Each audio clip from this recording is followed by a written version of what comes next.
Humihirit po ng refund ang grupong Bayan Muna sa Meralco matapos mapatunayan ng Energy Regulatory Commission na nagkaroon ng market abuse ang 12 mga power producer, pati na po ang Meralco.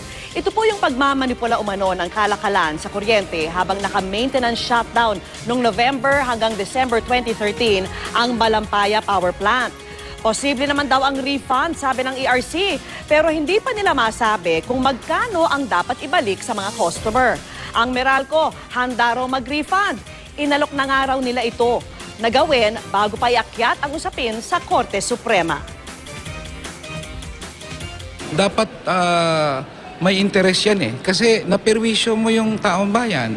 Para naman may leksyon ng konti na next time na mag-overprice ka, dapat may iniisip ka na penalties. Meralco is always ready naman to refund. No? As soon as we receive the order from the appropriate government authorities, in this case the Energy Regulatory Commission, then we will comply with such an order.